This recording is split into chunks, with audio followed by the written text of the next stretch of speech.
एकलव्य की कहानी। एकलव्य एक गरीब शिकारी निषादराज का बड़ा ही होनहार बेटा था। वह जंगल में हिरणों को बचाने के लिए तीरंदाजी सीखना चाहता था, जो तेंदुए द्वारा शिकार किए जा रहे थे। बचपन से उसे धनुष चलाने का शौक था। जैसे जैसे एकलव्य बड़ा होता गया, उसके मन में धनुर्विद्या सीखने की इच्छा और प्रबल होती गई। उन दिनों गुरु द्रोण पांडवों और कौरवों को धनुर्विद्या सिखा रहे थे। द्रोणाचार्य शाही परिवार के शिक्षक थे। गुरु द्रोण की ख्याति चारों ओर फैली हुई थी। उनके जैसा धनुर्धर कोई नहीं था। एकलव्य ने भी गुरु द्रोण से धनुर्विद्या सीखने का निश्चय किया। वह हस्तिनापुर गुरु द्रोण के आश्रम में पहुंचा। आश्रम में गुरु द्रोण ने जब एकलव्य को बाण चलाते देखा, तब वे एकलव्य की प्रतिभा जान गए। वह जान गए कि यह लड़का तीर चलाने में पांडवों और कौरव राजकुमारों से कहीं ज्यादा अच्छा है। उनका प्रिय शिष्य अर्जुन किसी से पीछे रहे, यह उन्हें बिल्कुल मंजूर नहीं था। इसलिए गुरु द्रोण ने एकलव्य को यह कह धनुर्विद्या सिखाने से इनकार कर दिया कि वह क्षत्रिय नहीं है। एकलव्य बेचारा बड़ा निराश होकर जंगल वापस चला गया। वापस आकर भी एकलव्य का हौसला खत्म नहीं हुआ। उसने जंगल में ही गुरु द्रोण की एक प्रतिमा बनाई और रोज उस प्रतिमा के सामने धनुष चलाने का अभ्यास करने लगा। कुछ दिनों बाद गुरु द्रोण अपने शिष्यों को धनुर्विद्या का अभ्यास करवाने जंगल आए।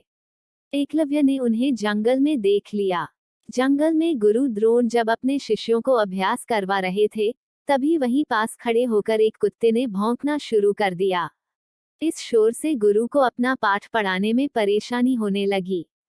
एकलव्य ने जब अपने गुरु को परेशान होते देखा, तो अपनी कमान उठाकर तीरों से उस कुत्ते का मुंह बंद कर दिया। इधर गुरु भी अभी सोच ही रहे थे कि कुत्ते को कैसे चुप कराया जाए। जब वह कुत्ते के पास पहुंचे, तो उन्होंने देखा कि कुत्ते का मुंह किसी ने बाणों से इस तरह बंद कर दिया है कि उसके मुंह से आवाज ही नहीं निकल रही थी। बाण इतनी कुशलता से चलाए गए थे कि कुत्ते को जरा भी चोट नहीं लगी थी। गुरु इतने कुशल धनुर्धर को देखने जब और आगे बढ़े, तो सामने एकलव्य था। एकलव्य ने आगे बढ़कर अपने गुरु को प्रणाम किया। गुरु ने भी उसे आशीर्वाद देते हुए पूछा कि ऐसी विद्या उसने कहाँ से पाई है।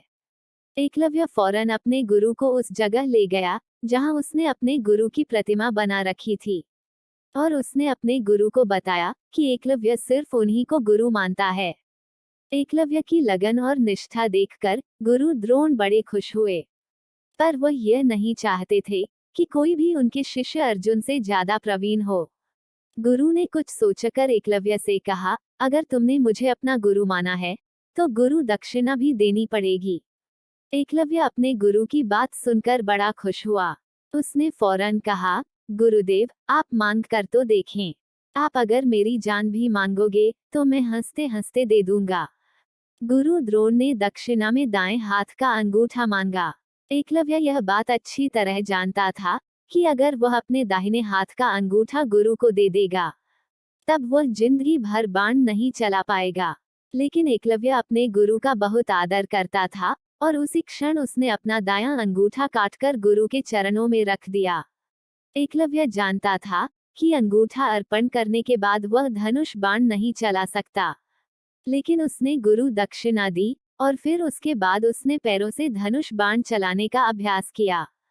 कहते हैं कि वह पैरों से धनुष बाण चलाने में इतना पारंगत हो गया था कि अर्जुन फिर भी उसके आगे नहीं टिक सका था। यह सत्य है कि आज वह युग नहीं है, और न ही एकलव्य जैसे छात्र।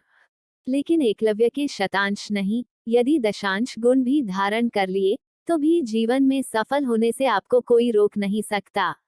इस कहानी में द्रोणाचार्य को आमतौर पर क्रूर और आत्म केंद्रित के रूप में देखा जाता है।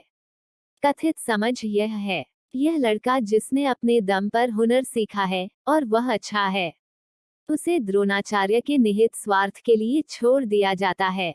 लेकिन जब कोई इसे बुद्धिमानों के दृष्टिकोण से देखता है, तो वह पाता है, अगर यह इस घटना में सम्मिलित नहीं होता, तो आज कोई भी एकलव्य को नहीं जानता होता। द्रोणाचार्य ने अंगूठे के लिए पूछकर एकलव्य को एक तरह से अमरता का आशीर्वाद दिया था। इसलिए जब लोग भक्ति के बारे में सोचते हैं, तो वे एकलव्य के बारे में सोचते हैं, न कि अर्जुन के बारे में। कहानी से सीख। द्रोणाचार्य की महानता देखें, उन्होंने उस पर दोषारोपण किया और अपने शिष्य का उत्थान किया। इसलिए भले ही गुरु गलत हो, अगर आपकी भक्ति है तो आप कभी गलत नहीं हो सकते।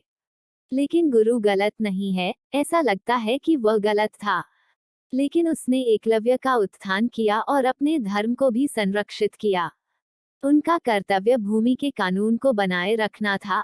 आपके पास राजकुमार से बेहतर कोई नहीं हो सकता है।